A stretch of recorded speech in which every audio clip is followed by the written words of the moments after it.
Americanism, not globalism, will be our credo. Then we can be assured that other nations will not treat America with respect, the respect that we deserve. What is up, people of the internet? It is me, Real American Politics, back in with a new video, and today we're going to be doing a new type of video this next coming month. I know it's still May 28th, but this following month, we're going to be doing a bit more videos on hypotheticals, what if scenarios, kind of, more analysis on if X doesn't happen. The reason for that is simple. I'm going to be gone for a huge chunk of June and parts of May, aka the last couple of days of May. So you're going to be seeing a lot of these pre-recorded videos focused on kind of hypotheticals or something like that, because quite frankly, kind of hard to do prediction videos 2 weeks before, the election. It's I'm not going to do it. So there's going to be more hypothetical stuff again. Most of the videos should still be primary related, but you're going to be noticing another, an increase in these hypothetical type videos. And of course, it will still be daily videos, so nobody has to worry about you missed your streak of 6 months now. So yeah.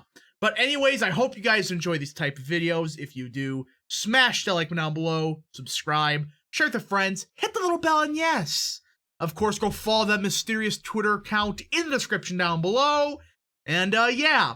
So today we're going to be discussing a very interesting scenario that many people have been misleading people, bullshitting people about, all of that.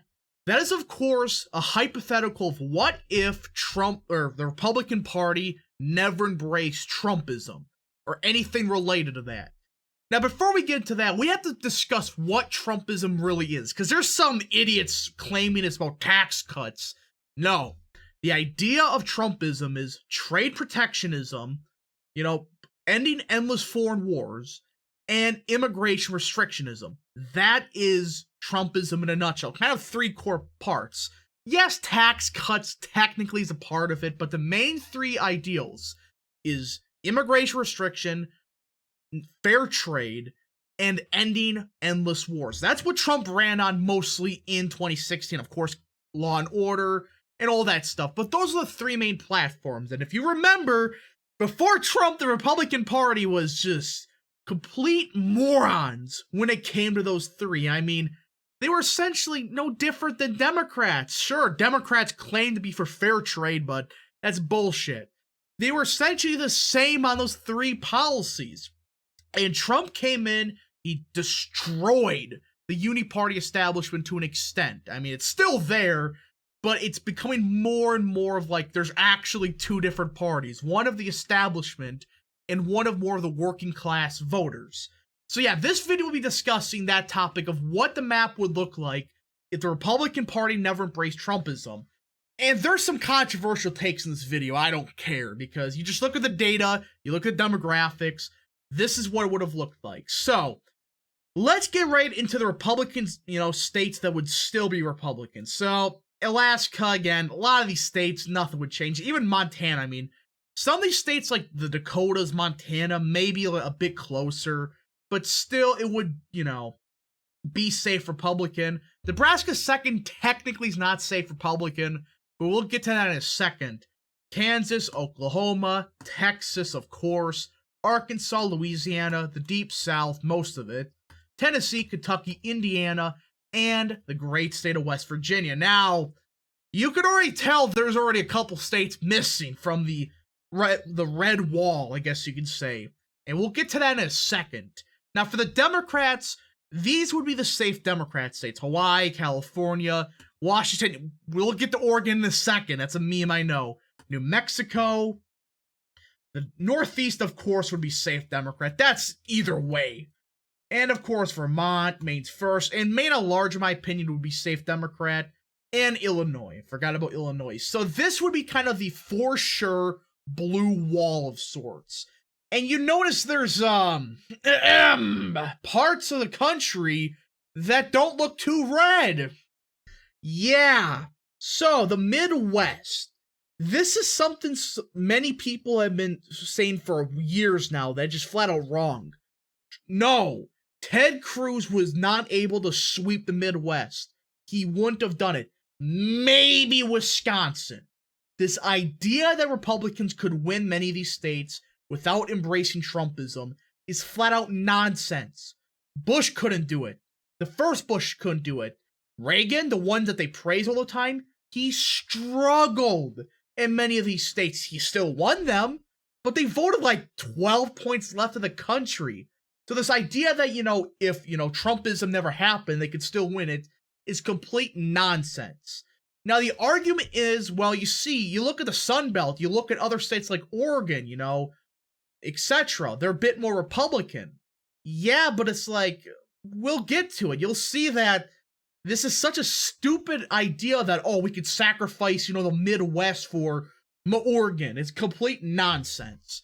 So let's get rid of all the kind of the obvious states. So Missouri, it's likely Republican in most elections. It was always going to be like that. What Trump did was he was able to embrace that, the Trumpist idea, of course, and he was able to win so many Democrats over. That's what solidified the state as a Republican stronghold. I mean, remember, Romney won by 9, and that was a national environment that a state like Missouri should have went to Republicans by 15. It's like, ugh. So yeah, Missouri would be likely in this scenario. Now, for the Democrats, they get a couple other likely states. Oregon, it would be within 10 points. I think Romney lost by 10. It would always be like there. Sure, but it's like, you're never going to win it. Colorado, same deal. Sure, it's closer than expected, but you're never going to win the state of Colorado again. It was gone before Trump ever ran for office. 2012 was the last chance, and they still couldn't win it. So yeah, that's kind of the likely states. Also, Nebraska's second. That's like one of the only parts of the country that you have a valid argument that, okay, Trumpism probably did hurt the Republican Party vastly in Nebraska's second. But that's about it. And you notice that, okay, this map is starting to get a bit more difficult. Now, for the lean Republican states, look, there's essentially, 2, I would say. Well, maybe one more. Arizona. Again, yes, Trump may have caused the state of Arizona to shift to the left by maybe a point, maybe 2. However, I'm making the argument that Obama was the reason the Republicans did so well there in 2008 and 2012. He was not very well liked in Arizona. It's not very much a Obama-friendly state. That's my argument. I just think that the Republicans' numbers were inflated because Obama was on the ticket. But again, we're going to really see this happen in 2022 and 2024 if that theory is true. It's like, okay, just Democrats got lucky with the candidates who were able to win over a swath of the vote. Now, North Carolina, that's the other state that it's forever going to be Republican, but it's like, in this scenario, instead of being possibly likely Republican, it's lean Republicans. They would just set such a low ceiling that they would keep winning it, but by crazy close margins. And again, you're starting to see a bigger problem develop. The states that, they blame Blump for, losing, like Arizona and North Carolina, there's no difference. And we'll get to Georgia in a second because this is probably the biggest one. All right? So you started noticing that Republicans, they're having an electoral problem, all right, without Trumpism. Now, Democrats, there's a couple lean states. And of course, I got to fix some of these, but the lean states would probably be, Pennsylvania. Let's see here. Probably Maine second. I know that may sound crazy, but the closest before Trump was Bush. And I still think you lost it by 4 or 5 points. So even if you did 3 points better than Bush, I think that's what he lost it by, you still would lose Maine second by 2 to 3 points. Now for Pennsylvania, you mathematically cannot win that state without a Trumpist candidate. They are heavily against free trade. They're heavily pro-energy. They're heavily pro-Trump, right? That's the state of Pennsylvania. You couldn't run a Ted Cruz type. There's no way you could win Pennsylvania, especially with how many votes are starting to come out of the Philly area. You just could not win Pennsylvania without a Trump candidate. You need rural turnout. You're not getting that with a Ted Cruz or a Marco Rubio. It's nonsense. Of course, I missed Minnesota. I think that's quite obvious. And Nevada. This is another one that people say Blumph is the reason that's still Democrat. No, it isn't. He's the only reason, in my opinion, Nevada's going to become a Republican state. You look at the demographics, you look at the party registration. For years, Democrats were embarrassing Republicans in Nevada, pantsing them constantly. Then Trump came along. He made the entire state, every single county, not only swing Republican, but trend Republican. Every single part of the state. By like 4 or 5 points. It's like absurd how much it trended under Trump. And people are blaming him for it? It's like, no. That's complete nonsense that, oh, it's Trump's fault that Nevada's blue. No. Trump's the one that's making it more red. And it's mostly, again, the Trumpist idea. Though with Nevada, it's a bit weird. I think it's more... He has a unique Hispanic appeal. That's what I think's really happening in Nevada. But again... Some of these states, we just got to see what happens in the future. So, one more lean Democrat state, or 2 more I should say, is Virginia and Michigan. With Virginia, how do you expect to win Virginia? How? Yes, Glenn Youngkin won the state of Virginia. Absolutely. However, if Trumpism never rose the Republican Party, there's a highly unlikely chance Youngkin or a Youngkin-style candidate would have ever rose. It would have been some shitty establishment candidate, and he probably would have lost. That's what would have happened in Virginia. And for Michigan, I think that's kind of like Pennsylvania, kind of like Minnesota. It's kind of obvious that, hey, that state was Democrat for years. And Trump just made it more competitive. Now everybody's seeing what's the problem, all right? Democrats without any of the battlegrounds or the tilt states, they're at 262. And you got, how many is that? That's like 6 states that are either tilt states or toss-ups. Now, for Iowa and Ohio, I'm not going to be one of those people that say Trump turned Ohio red and Iowa red. He made it, a safe red state, but it still was trendy Republican. However, it was going to be a tilt to lean Republican state if it wasn't for Trump. It was always like that. It always leaned to the right. Iowa, it was turning more red, but Trump accelerated the trends. And with a, Trumpist candidate, you can win places like Mahoning County. You can win places in the Northeast. No Republicans could win those counties or do good there. So Ohio and Iowa, in my opinion, are tilt to lean Republican. They would still just barely inch it out. It would be incredibly close. So there's the next state, though. Georgia. Everybody, this is something I gotta talk about. With Georgia, it would be a battleground state. Yeah, I know Trump, under Trump it swung like 9 points Democrat. Here's the problem. Here is why it's trending Democrat. It's not Trump's fault. This nonsense being pushed by the loser right that Trump caused Georgia to go blue. No, he did not. What happened? Look at the demographics of the Atlanta suburbs. In 2000, they were like 83% white in most areas. Now, it's like 30% white. Bush would have probably lost Georgia under those circumstances. Demographics have played a huge role in what's happening in the state of Georgia. And if it wasn't for, either way, I should say, it was turning into a battleground state. No matter what you did, it was going to become a battleground state. Now for Florida, again, Trumpism is the reason we got Ron DeSantis down there. Trumpism is the reason Miami-Dade's turning red.